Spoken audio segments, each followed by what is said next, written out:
তলোয়ার তাকে কাটতে পারে না, পাহাড়ের চূড়া থেকে ফেলে দিলেও সে অক্ষত ফিরে আসে, এমনকি সমুদ্রের অতল গহ্বরে ডুবিয়েও যাকে মারা যায় না। কে এই কিশোর, যার ভয়ে স্বয়ং প্রতাপশালী সম্রাট কাঁপত? শেষ পর্যন্ত এই কিশোর নিজেই রাজাকে শিখিয়ে দিল তাকে মারার গোপন পদ্ধতি। কিন্তু কেন কেন সে নিজের মৃত্যু নিজে ডেকে আনল? আর কেনই বা হাজার হাজার মানুষ হাসি মুখে জ্বলন্ত আগুনে ঝাঁপ দিল? ইমানি জজবায় পূর্ণ সেই রোমহর্ষক কাহিনী আজ আপনাদের শোনাব। বহু বছর আগের কথা, ইসলাম আসার অনেক আগের এক জামানা, এক বিশাল সাম্রাজ্য শাসন করত এক প্রতাপশালী বাদশাহ। তার ক্ষমতা, তার সৈন্যবাহিনী এবং তার সম্পদের কোনো অভাব ছিল না। শয়তান তাকে এতটাই ধোঁকা দিয়েছিল যে সে নিজেকে শুধু রাজা নয়, বরং নিজেকে সেই দেশের খোদা বা রব বলে দাবি করত। প্রজারা ভয়ে তাকে সিজদা করত, তার নামেই শপথ করত। কেউ যদি তার বিরুদ্ধে একটা কথাও বলতো, তবে তার গর্দান শরীর থেকে আলাদা করে দেওয়া হতো। এই রাজার ক্ষমতার মূল উৎস ছিল এক ভয়ঙ্কর জাদুকর। এই জাদুকর তার কালো জাদু দিয়ে রাজার শত্রুদের ধ্বংস করত এবং সাধারণ মানুষকে ভেলকি দেখিয়ে বোকা বানিয়ে রাখত। মানুষ জাদুর ভয়ে রাজার গোলাম হয়ে থাকত। রাজা এবং জাদুকর এই দুজনেই ছিল শয়তানের বাপ। কিন্তু সময় তো আর থেমে থাকে না। জাদুকর ধীরে ধীরে বৃদ্ধ হতে লাগল। তার চুল পেকে গেল, হাত পা কাঁপতে শুরু করল। সে বুঝতে পারল তার মৃত্যুর সময় ঘনিয়ে আসছে। সে একদিন রাজ দরবারে গিয়ে রাজাকে বলল, মহারাজ, আমি তো বৃদ্ধ হয়ে গেছি, আমার মৃত্যুর সময় খুব কাছে। আমি মারা গেলে আপনার এই রাজত্ব টিকিয়ে রাখবে কে? আপনার এই জাদুর রহস্য কে জানবে? তাই আমার মৃত্যুর আগেই আপনি আমাকে একটি চটপটে এবং বুদ্ধিমান বালক বা কিশোর এনে দিন। আমি তাকে আমার সব জাদুর বিদ্যা শিখিয়ে দিয়ে যাব, যাতে আমার পরে সে আপনার সেবা করতে পারে। রাজা ভাবল, কথা তো ঠিক, জাদু ছাড়া তো আমি অচল। রাজা তখন তার সৈন্যদের হুকুম দিল সারা রাজ্য খুঁজে সবচেয়ে মেধাবী এবং বুদ্ধিমান ছেলেটিকে ধরে আনার জন্য। সৈন্যরা অনেক খুঁজে একটি ফুটফুটে কিশোর ছেলেকে নির্বাচন করল এবং তাকে জাদুকরের কাছে নিয়ে এলো। শুরু হলো ছেলেটির নতুন জীবন। প্রতিদিন সকালে ছেলেটি তার বাড়ি থেকে বের হয়ে জাদুকরের বাড়িতে যেত। সারাদিন জাদুর মন্ত্র শিখত এবং বিকেলে আবার বাড়ি ফিরে আসত। জাদুকর তাকে শয়তানি বিদ্যা শেখাতে লাগলো, কিভাবে মানুষকে ধোঁকা দেওয়া যায়, কিভাবে জিনের সাহায্য নেওয়া যায়। কিন্তু আল্লাহ রাব্বুল আলামিনের পরিকল্পনা ছিল ভিন্ন। তিনি চাইলেন এই ছেলেটির মাধ্যমেই তিনি সত্যের আলো জ্বালাবেন। ছেলেটি প্রতিদিন যে পথ দিয়ে জাদুকরের কাছে যেত, সেই পথের মাঝখানে ছিল একটি নির্জন উপাসনালয়। সেখানে গোপনে বাস করতেন একজন ঈমানদার ব্যক্তি, একজন আল্লাহর ওলি। তিনি ছিলেন হযরত ঈসা আলাইহিস সালামের আসল অনুসারী। তিনি এক আল্লাহর ইবাদত করতেন এবং রাজার খোদাই দাবিকে ঘৃণা করতেন। একদিন ছেলেটি জাদুকরের কাছে যাওয়ার সময় ওই উপাসনালয় পাশ দিয়ে যাচ্ছিল। হঠাৎ সে উপাসনালয় ভেতর থেকে এক অদ্ভুত সুন্দর কথা শুনতে পেল। সে থমকে দাঁড়ালো। কৌতূহলবশত সে উঁকি দিল। সে দেখল একজন বৃদ্ধ লোক একা একা আল্লাহর জিকির করছেন। তিনি তাকে কাছে ডাকলেন। তিনি ছেলেটিকে আল্লাহর একত্ববাদের কথা শোনালেন। তিনি বললেন, বাবা, এই যে রাজা, এই যে জাদুকর, এরা সব মিথ্যা। আসমান ও জমিনের মালিক একজনই, তিনি আল্লাহ। তিনি ছাড়া ইবাদতের যোগ্য আর কেউ নেই। ছেলেটি ছিল অত্যন্ত বুদ্ধিমান। কথাগুলো তার কচি মনে গেঁথে গেল। জাদুকরের কাছে সে শেখে শয়তানি বিদ্যা, আর আল্লাহর অলির কাছে শোনে আল্লাহর বাণী। তার মনে এক দ্বন্দ্ব শুরু হলো। সে প্রতিদিন জাদুকরের কাছে যাওয়ার পথে আল্লাহর অলির কাছে বসত, তার কথা শুনত। এতে করে তার জাদুকরের কাছে যেতে দেরি হয়ে যেত। জাদুকর রেগে গিয়ে ছেলেটিকে মারধর করত। কেন দেরি হলো? ছেলেটি বাড়ি ফিরতেও দেরি করত। তখন বাড়ির লোকেরাও তাকে মারত। কোথায় ছিলে এতক্ষণ? ছেলেটি আল্লাহর অলির কাছে তার কষ্টের কথা জানালো। তিনি তাকে একটি কৌশল শিখিয়ে দিলেন। তিনি বললেন, শোনো বাবা, যখন জাদুকর জিজ্ঞেস করবে কেন দেরি হলো, তখন বলবে বাড়ির লোকেরা আটকে রেখেছিল। আর যখন বাড়ির লোকেরা জিজ্ঞেস করবে, তখন বলবে জাদুকর আটকে রেখেছিল। মিথ্যা বলা ঠিক নয়, কিন্তু জান বাঁচানোর জন্য এবং সত্য দিন শেখার জন্য আপাতত এটুকুই করো। এভাবেই চলতে লাগলো। ছেলেটি জাদুকরের কাছে শেখে মিথ্যা, আর আল্লাহর অলির কাছে শেখে সত্য। কিন্তু ছেলেটি তখনও নিশ্চিত হতে পারছিল না আসলে কে শ্রেষ্ঠ, জাদুকরের ক্ষমতা বেশি নাকি আল্লাহর ক্ষমতা বেশি। একদিন আল্লাহ ছেলেটিকে একটি কঠিন পরীক্ষার মুখোমুখি করলেন। ছেলেটি রাস্তা দিয়ে যাচ্ছিল, হঠাৎ সে দেখল রাস্তার মাঝখানে এক বিশাল হিংস্র প্রাণী দাঁড়িয়ে আছে। হাদিসে প্রাণীটির নাম বলা হয়নি, হতে পারে সেটা সিংহ বা বিশাল কোনো সাপ। প্রাণীটি এতই ভয়ঙ্কর ছিল যে রাস্তার দুপাশে শত শত মানুষ ভয়ে দাঁড়িয়ে আছে, কেউ সামনে এগোতে পারছে না, রাস্তা পুরোপুরি বন্ধ। ছেলেটি ভাবল, আজই পরীক্ষার সময়, আজ আমি পরীক্ষা করব জাদুকর সত্য নাকি আল্লাহর অলি সত্য। ছেলেটি রাস্তা থেকে একটি সাধারণ ছোট পাথর কুড়িয়ে নিল। সে পাথরটি হাতে নিয়ে বিড়বিড় করে বলল, হে আল্লাহ, যদি জাদুকরের চেয়ে ধার্মিক ব্যক্তি ধর্ম তোমার কাছে বেশি প্রিয় হয়, বেশি সত্য হয়, তবে এই ছোট্ট পাথরের আঘাতে এই বিশাল প্রাণীটিকে মেরে ফেলো এবং মানুষের চলার রাস্তা খুলে দাও। ভাবুন একবার, একটা ছোট বাচ্চার হাতের ছোট পাথর আর সামনে বিশাল হিংস্র দানব। ছেলেটি বিসমিল্লা বলে পাথরটি ছুঁড়ে মারল। পাথরটি গিয়ে লাগলো সেই প্রাণীটির গায়ে, আর সাথে সাথে আল্লাহর হুকুমে সেই বিশাল প্রাণীটি বিকট শব্দ করে মাটিতে লুটিয়ে পড়ল এবং মারা গেল। মানুষ অবাক হয়ে গেল। তারা ভাবল ছেলেটি হয়তো অনেক বড় জাদুকর হয়ে গেছে। কিন্তু ছেলেটি বুঝতে পারল এটা জাদুর খেলা নয়, এটা মহান আল্লাহর কুদরাত। সে দৌড়ে ধার্মিক ব্যক্তি কাছে গেল এবং সব খুলে বলল। সে সব শুনে বললেন, হে আমার বৎস, আজ তুমি আমার চেয়েও সৃষ্ট হয়ে গেছো। তোমার ঈমান অনেক মজবুত, কিন্তু মনে রেখো তোমার উপর এখন অনেক বড় পরীক্ষা আসবে, তোমাকে অনেক কষ্ট দেওয়া হবে। যখন তুমি বিপদে পড়বে, খবরদার আমার নাম বা আমার কথা কাউকে বলো না, কারণ ওরা আমাকে মেরে ফেলবে। ছেলেটির নাম চারিদিকে ছড়িয়ে গেল। আল্লাহ তার হাতে এক অলৌকিক ক্ষমতা দিলেন। তিনি দোয়া করলে অন্ধ মানুষ চোখে দেখতে পায়, কুষ্ঠরোগী ভালো হয়ে যায়, দুরারোগ্য ব্যাধিতে আক্রান্ত মানুষ সুস্থ হয়ে ওঠে। সে সবার কাছে গিয়ে বলতো, আমি কাউকে ভালো করি না, ভালো করেন একমাত্র আল্লাহ। তোমরা যদি আল্লাহর উপর ঈমান আনো, তাহলে আমি দোয়া করব, ইনশাআল্লাহ তিনি আপনার দৃষ্টি ফিরিয়ে দেবেন। সেই শহরে রাজার এক খুব কাছের সভাসদ বা মন্ত্রী ছিল। সে ছিল অন্ধ। সে বহু নামি দামি কবিরাজ দেখিয়েছে, কিন্তু কেউ তার দৃষ্টিশক্তি ফেরাতে পারেনি। সে যখন ছেলেটির কথা শুনল, সে অনেক দামি দামি উপহার নিয়ে ছেলেটির কাছে এলো। সে বলল, হে বালক, তুমি যদি আমাকে ভালো করে দিতে পারো, তবে এই সব সম্পদ তোমার। ছেলেটি শান্তভাবে বলল, চাচা, আমি কাউকে ভালো করতে পারি না, ভালো করার মালিক একমাত্র আল্লাহ। আপনি যদি সেই মিথ্যা রাজাকে অস্বীকার করেন এবং এক আল্লাহর উপর ঈমান আনেন, তাহলে আমি দোয়া করব, ইনশাআল্লাহ তিনি আপনার দৃষ্টি ফিরিয়ে দেবেন। মন্ত্রীর মনে আশা জাগল। সে বলল, আমি ঈমান আনলাম। ছেলেটি দোয়া করল, আর সাথে সাথে আল্লাহর হুকুমে মন্ত্রীর অন্ধ চোখে আলো ফিরে এলো। সে আবার সবকিছু দেখতে পেল। মন্ত্রী খুশিতে কেঁদে ফেলল। সে মুসলমান হয়ে গেল। পরদিন সেই মন্ত্রী রাজ দরবারে গেল। যথারীতি সে রাজার পাশে গিয়ে বসল। রাজা তার দিকে তাকিয়ে চমকে গেল। রাজা দেখল যে মন্ত্রী গতকালও অন্ধ ছিল, যার হাত ধরে অন্যরা নিয়ে আসত, সে আজ একা একা হাঁটছে, সে সব কিছু দেখছে। রাজা অবাক হয়ে জিজ্ঞেস করল, ওহে মন্ত্রী, তোমার চোখ ভালো করল কে? কে তোমাকে দৃষ্টি ফিরিয়ে দিল? মন্ত্রী তখন ঈমানের তেজে বলিয়ান। সে নির্ভীক কণ্ঠে উত্তর দিল, আমার রব, আমার আল্লাহ আমাকে দৃষ্টি ফিরিয়ে দিয়েছেন। রাজা রেগে গিয়ে বলল, আমি তো তোকে ভালো করিনি। মন্ত্রী বলল, না মহারাজ, আপনি নন, আমার রব এবং আপনার রব আল্লাহ আমাকে ভালো করেছেন। এই কথা শোনা মাত্রই রাজার মাথায় রক্ত উঠে গেল। সে চিৎকার করে উঠল, কি, আমি ছাড়া তোমার আবার কোনো রব আছে নাকি? মন্ত্রী বলল, হ্যাঁ, আমার এবং আপনার, আমাদের সবার রব আল্লাহ। রাজা তখন ক্ষিপ্ত হয়ে গেল। সে হুকুম দিল মন্ত্রীকে গ্রেপ্তার করার। শুরু হলো অমানবিক নির্যাতন। চাবুকের আঘাতে মন্ত্রীর শরীর ছিন্ন ভিন্ন হয়ে গেল। রাজা জানতে চাইল, বল, তোকে কে এই নতুন ধর্ম শিখিয়েছে? কার বুদ্ধিতে তুই আমাকে অপমান করছিস? নির্যাতন সহ্য করতে না পেরে শেষ পর্যন্ত মন্ত্রী সেই ছেলেটির নাম বলে দিল। সে বলল, ওই জাদুকরের ছাত্র, ওই বালকটিই আমাকে আল্লাহর কথা বলেছে। রাজার সৈন্যরা ঝড়ের বেগে গিয়ে সেই মাসুম বাচ্চা ছেলেটিকে ধরে নিয়ে এলো। রাজ দরবারে পিন পতন নীরবতা।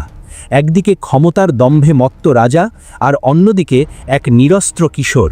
রাজা ছেলেটিকে দেখে বলল, ওহে বালক, আমি শুনলাম তোমার জাদু নাকি অনেক শক্তিশালী হয়েছে। তুমি নাকি অন্ধকে ভালো করছো, কুষ্ঠরোগীকে ভালো করছো।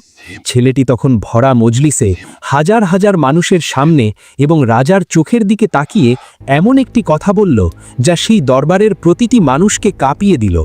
ছেলেটি বলল, মহারাজ, আপনি ভুল শুনেছেন। আমি কাউকে ভালো করি না, ভালো করেন একমাত্র আল্লাহ। রাজার রাগ তখন সপ্তমী।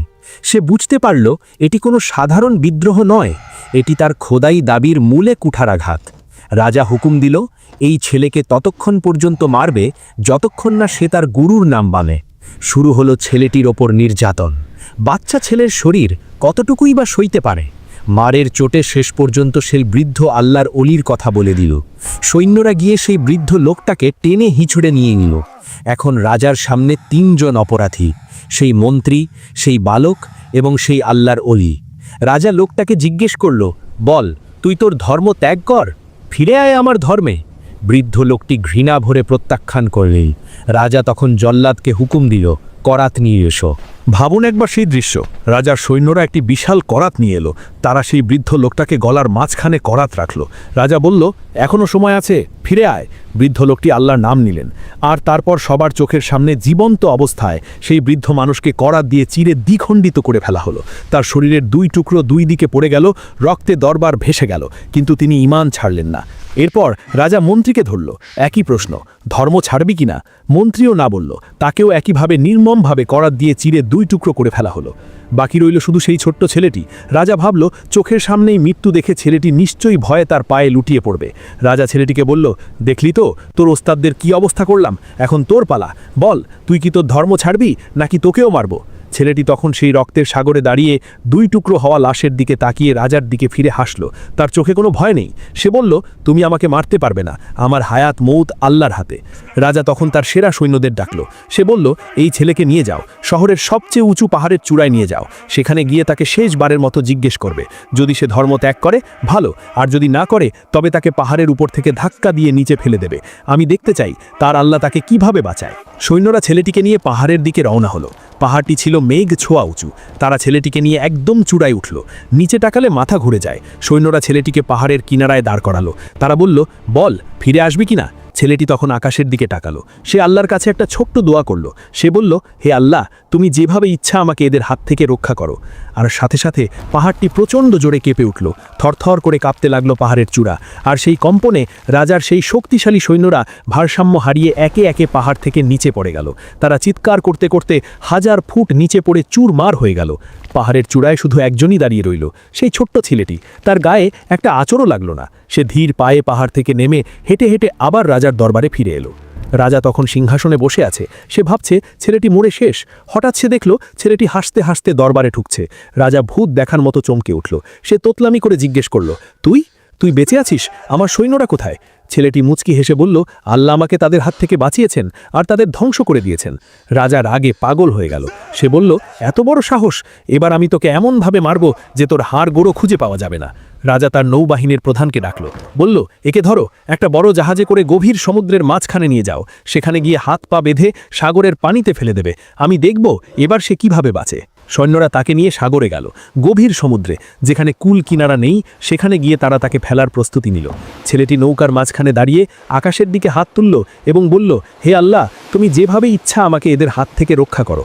তার দোয়া শেষ হতে না হতেই শান্ত সমুদ্র হঠাৎ গর্জন করে উঠল। বিশাল এক ঢেউ এসে তাদের নৌকাটিকে কাগজের মতো উল্টে দিল। রাজার সেই শক্তিশালী নৌবাহিনী যারা তাকে মারতে এসেছিল, তারা সবাই চোখের পলকে গভীর পানিতে তলিয়ে গেল। তাদের চিৎকার সমুদ্রের গর্জনে হারিয়ে গেল। কিন্তু অলৌকিকভাবে সেই উত্তাল সমুদ্রের বুকে ছেলেটি অক্ষত অবস্থায় ভেসে রইল। আল্লাহ তাকে হেফাজত করলেন। সে আবার হেঁটে হেঁটে রাজার দরবারে ফিরে এলো। রাজা তখন সিংহাসনে বসে আছে। সে ভাবছে ছেলেটি এতক্ষণে মাছের পেটে চলে গেছে। হঠাৎ দরজার দিকে তাকিয়ে রাজার চোখ ছানা বড়া হয়ে গেল। সে দেখল ছেলেটি ভিজে কাপড়ে শান্ত পায়ে তার দিকেই এগিয়ে আসছে। রাজা ভয়ে কাঁপতে কাঁপতে বলল, তুই তুই আবার ফিরে এসেছিস? আমার সৈন্যরা কোথায়? ছেলেটি মুচকি হেসে বলল, আল্লাহ আমাকে বাঁচিয়েছেন আর তাদের ডুবিয়ে মেরেছেন। রাজা এবার পাগল হয়ে গেল। সে বুঝতে পারল না কি করবে। সে ছেলেটিকে মারার জন্য তলোয়ার চালালো। তলোয়ার ভেঙে গেল। বিষ খালালো, বিষ পানি হয়ে গেল। কোনোভাবেই তাকে হত্যা করা যাচ্ছে না। রাজ্যের মানুষ ফিসফিস করতে শুরু করলো, এই ছেলের সাথে নিশ্চয়ই কোনো ঐশ্বরিক শক্তি আছে। তখন ছেলেটি রাজার চোখের দিকে তাকিয়ে বলল, হে রাজা, আপনি আমাকে হত্যা করতে পারবেন না, আপনার কোনো অস্ত্র আমাকে স্পর্শ করতে পারবে না, তবে একটিমাত্র উপায় আছে। যদি আপনি সেই উপায় মানেন তবেই আপনি আমাকে মারতে পারবেন, আর যদি না মানেন তাহলে 1000 বছর চেষ্টা করলেও আমার একটা লোমও ছিঁড়তে পারবেন না। রাজা তখন মরিয়া। সে বলল, বল কি সেই উপায়, আমি সব করতে রাজি, তোকে মরতেই হবে। ছেলেটি বলল, শুনুন তবে, আমাকে মারতে হলে আপনাকে 3টি কাজ করতে হবে। প্রথমত, আপনাকে এই রাজ্যের সমস্ত মানুষকে একটি বিশাল খোলা ময়দানে একত্রিত করতে হবে, কাউকে বাদ দেওয়া যাবে না। দ্বিতীয়ত, আমাকে সেই ময়দানের মাঝখানে একটি খেজুর গাছের গুড়ির সাথে শক্ত করে বাঁধতে হবে, যাতে সবাই আমাকে দেখতে পায়। এবং তৃতীয়ত, আমি আপনাকে কিছু তীর দেব, সেখান থেকে একটি তীর নিতে হবে। আপনার ধনুকের কোনো তীর কাজ করবে না, আমার তীরটি ধনুকে ব্যবহার করবে। হাজার হাজার মানুষের সামনে আপনাকে উচ্চস্বরে বলতে হবে, বিসমিল্লাহি রাব্বিল গুলাম, অর্থাৎ এই বালকের রবের নামে শুরু করছি। শুধু তখনই যদি আপনি এই বাক্যটি বলে তীর ছোড়েন, তবেই সেই তীর আঘাতে আমি মারা যাব, এছাড়া আর কোনো পথ নেই। রাজা তখন শয়তানের বুদ্ধিতে অন্ধ। সে ভাবল, এ তো খুব সহজ কাজ, একটা বাক্যই তো বলতে হবে, বিনিময়ে এই আপদ বিদায় হবে। সে বুঝতে পারল না যে ছেলেটি নিজের জীবন দিয়ে এক বিশাল বিজয়ের নকশা তৈরি করেছে। পরদিন রাজ্যের সব মানুষকে এক বিশাল ময়দানে জড়ো করা হলো। লক্ষ লক্ষ মানুষ, নারী, পুরুষ, শিশু সবাই উপস্থিত। সবার চোখ মাঝখানের সেই খেজুর গাছের দিকে, যেখানে সেই মাসুম বাচ্চা ছেলেটিকে বেঁধে রাখা হয়েছে। পিন পতন নীরবতা। সবাই ভাবছে আজ কি হবে। রাজা তার সিংহাসন থেকে উঠে এলো। সে ছেলেটির তুনির থেকে একটি তীর বের করল, তারপর ধনুকে সেই তীর পরালো। হাজার হাজার মানুষের সামনে রাজা তার ধনুক টানল, ছেলেটির বুকের দিকে নিশানা করল, এবং ছেলেটি শিখিয়ে দেওয়া সেই বাক্যটি রাজা নিজের অজান্তেই চিৎকার করে বলল, বিসমিল্লাহি রাব্বিল গোলাম, অর্থাৎ এই বালকের রবের নামে শুরু করছি। তীরটি শীষ কেটে বাতাসের বুক চিরে ছুটে গেল, সোজা গিয়ে বিঁধল ছেলেটির কানের পাশে। ছেলেটি তার ছোট হাতটি সেই ক্ষতস্থানে রাখল, আর আল্লাহর নাম নিতে নিতে শাহাদাত বরণ করল। তার দেহটি নিথর হয়ে ঝুলে রইল। রাজা আনন্দে চিৎকার করে উঠল, আমি পেরেছি, আমি একে মেরে ফেলেছি, আমিই খোদা। কিন্তু রাজার সেই আনন্দ বেশিক্ষণ স্থায়ী হলো না। হঠাৎ ময়দানের এক প্রান্ত থেকে গুঞ্জন শুরু হলো, তারপর সেই গুঞ্জন চিৎকারে পরিণত হলো। হাজার হাজার মানুষ, যারা এতক্ষণ রাজার ভয়ে চুপ ছিল, তারা যখন দেখল যে রাজা নিজের শক্তিতে ছেলেটিকে মারতে পারল না, তাকে মারতে হলো ছেলেটির রবের নামে, তখন তাদের বিবেকের দরজা খুলে গেল। তারা বুঝতে পারল এই রাজাই আসলে মিথ্যা, আর ছেলেটির রব আল্লাহই সত্য। একজন চিৎকার করে বলল, আমরা এই বালকের রবের উপর ঈমান আনলাম। তারপর 10 জন, তারপর 100 জন, তারপর হাজার হাজার মানুষ একসাথে আকাশ বাতাস কাঁপিয়ে চিৎকার করে উঠল, আমান্না বিরাব্বিল গোলাম, আমান্না বিরাব্বিল গোলাম, অর্থাৎ আমরা এই বালকের রবের উপর ঈমান আনলাম, আমরা এক আল্লাহকে মেনে নিলাম। রাজার মন্ত্রীরা দৌড়ে এলো। তারা বলল, মহারাজ, সর্বনাশ হয়ে গেছে, আপনি যা ভয় পাচ্ছিলেন তাই হয়েছে। আপনি একজনকে মারতে গিয়ে পুরো রাজ্যকে মুসলমান বানিয়ে ফেলেছেন। এখন সবাই আপনার খোদাই দাবিকে অস্বীকার করছে। রাজা তখন রাগে হিতাহিত জ্ঞান শূন্য হয়ে গেল। সে ভাবল, আমার খেয়ে আমার পরে আমার বিরুদ্ধে বিদ্রোহ, আমি এদের সবাইকে শেষ করে দেব। রাজা তখন তার সেনাবাহিনীকে একটা জঘন্য হুকুম দিল। সে বলল, শহরের প্রতিটি রাস্তার মোড়ে মোড়ে বিশাল বিশাল গর্ত খোঁড়া হোক, সেই গর্তে কাঠ খড় ফেলে দাউ দাউ করে আগুন জ্বালানো হোক, আর ঘোষণা দিয়ে দাও, যে ব্যক্তি তার নতুন ধর্ম ত্যাগ করে আবার আমাকে খোদা মানবে তাকে ছেড়ে দেওয়া হবে, আর যে না মানবে তাকে জ্যান্ত ওই আগুনের গর্তে ফেলে দেওয়া হবে। শুরু হলো ইতিহাসের অন্যতম নির্মম গণহত্যা। শহরের রাস্তায় রাস্তায় আগুনের লেলিহান শিখা জ্বলে উঠল। সৈন্যরা মানুষদের ধরে ধরে আনছে, তাদের সামনে আগুনের গর্ত। সৈন্যরা বলছে, ধর্ম ছাড় নাকি মরবি। ইমানদার মানুষগুলো আগুনের দিকে তাকাচ্ছে, কিন্তু তাদের অন্তরে ছেলেটির সেই শাহাদাত গেঁথে গেছে। তারা হাসি মুখে আগুনের গর্তে ঝাঁপ দিচ্ছে, কিন্তু ঈমান ছাড়ছে না। শত শত মানুষ পুড়ে ছাই হয়ে যাচ্ছে, বাতাসের গন্ধে পোড়া মাংসের গন্ধ, কিন্তু কেউ প্রতিবাদ করছে না। আগুনের শিখা তাদের গ্রাস করে ফেলল, কিন্তু ফেরেশতারা তাদের পবিত্র রুহগুলোকে সম্মানের সাথে জান্নাতে পৌঁছে দিলেন। একে একে হাজার হাজার মানুষ, কেউ আগুনে ঝাঁপ দিল, কেউকে সৈন্যরা জোর করে ফেলে দিল। গর্তের আগুন মানুষের চর্বি আর রক্তে আরও ভয়ঙ্কর রূপ ধারণ করল। পুরো শহর লাশের পোড়া গন্ধে ভরে গেল। রাজা এবং তার সৈন্যরা গর্তের কিনারায় বসে এই দৃশ্য দেখছিল আর পৈশাচিক আনন্দ পাচ্ছিল। তারা ভাবছিল তারা জিতে গেছে, তারা ভাবছিল আগুনের ভয় দেখিয়ে তারা ঈমানকে পরাজিত করেছে। কিন্তু আল্লাহ কি সেই জালিমদের ছেড়ে দিয়েছিলেন? তাফসিরের বর্ণনায় এসেছে, যখন সব মুমিন আগুনে পুড়ে শাহাদাত বরণ করলেন, তখন আল্লাহর গজব নেমে এলো সেই রাজার উপর। হঠাৎ করেই সেই গর্তের আগুন বিদ্রোহী হয়ে উঠল, বাতাসের গতিপথ বদলে গেল। গর্তের ভিতর থেকে আগুনের বিশাল কুণ্ডলী সাপের মতো ফনা তুলে বাইরের দিকে বেরিয়ে এলো।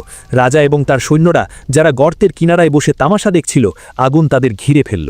তারা পালানোর সুযোগ পেল না। যেই আগুন দিয়ে তারা মুমিনদের পুড়িয়েছিল, সেই একই আগুন তাদের জ্যান্ত জ্বালিয়ে ভস্ম করে দিল। আল্লাহ দুনিয়াতেই তাদের শাস্তির ব্যবস্থা করলেন, আর আখেরাতের জাহান্নাম তো তাদের জন্য অপেক্ষাই করছে। অন্যদিকে সেই বালকটি যাকে রাজা হত্যা করেছিল আপাতদৃষ্টিতে মনে হচ্ছিল ছেলেটি মরে গেছে আর রাজা জিতেছে, কিন্তু আসলে কি তাই? ওই ছেলেটি তার নিজের জান কুরবানি দিয়ে লক্ষ লক্ষ মানুষের হৃদয়ে ঈমানের আলো জ্বালিয়ে দিয়ে গেছিল। তার এক ফোঁটা রক্ত হাজার হাজার মানুষকে জান্নাতের পথে নিয়ে গিয়েছিল। এটাই ছিল তার বিজয়। আল্লাহ রাব্বুল আলামিন পবিত্র কুরআনের সূরা আল বুরুজে এই ঘটনার সাক্ষী রেখে দিয়েছেন। সে একা ছিল, কিন্তু সে ভয় পায়নি। সে জানত তার মৃত্যু নিশ্চিত, তবুও সে দিনের জন্য নিজেকে বিলিয়ে দিয়েছে। এই ঘটনা আমাদের শেখায়, প্রথমত ঈমানের পরীক্ষা। মুমিনদের উপর পরীক্ষা আসবেই, আগুন, জেল, জুলুম সব আসতে পারে, কিন্তু আসহাবুল উখদুদের মতো আমাদের ঈমান হতে হবে ইস্পাতের মতো কঠিন। শরীরের চামড়া পুড়ে যেতে পারে, কিন্তু অন্তরের বিশ্বাস যেন পুড়ে না যায়। দ্বিতীয়ত, বাতিলের পতন। ফেরাউন, নামরুদ বা আসহাবুল উখদুদের রাজা সবাই ভেবেছিল তারা শক্তিশালী, কিন্তু আল্লাহ তাদের ধ্বংস করে দিয়েছেন। আজও পৃথিবীতে যারা দ্বীনের উপর আঘাত করে তাদের পরিণতিও এমনই হবে। তৃতীয়ত, একাই 100। ওই ছেলেটি একা ছিল, কিন্তু তার হেকমত এবং ত্যাগের কারণে পুরো জাতি হেদায়েত পেয়েছিল। আমরা যেন কখনো না ভাবি যে আমি একা কি করব। সত্যের পথে একজন মানুষই অনেক বড় পরিবর্তন আনতে পারে। প্রিয় দর্শক, সেই আগুনের গর্তের ইতিহাস আজও আমাদের ডাক দিয়ে বলছে, ঈমান কোনো সস্তা জিনিস নয়। জান্নাত পেতে হলে ত্যাগের পরীক্ষা দিতে হয়। আল্লাহ আমাদের সবাইকে সেই বালকের মতো মজবুত ঈমান দান করুন এবং যে কোনো পরিস্থিতিতে দ্বীনের উপর অটল থাকার তৌফিক দিন। আমিন ইয়া রাব্বুল আলামিন।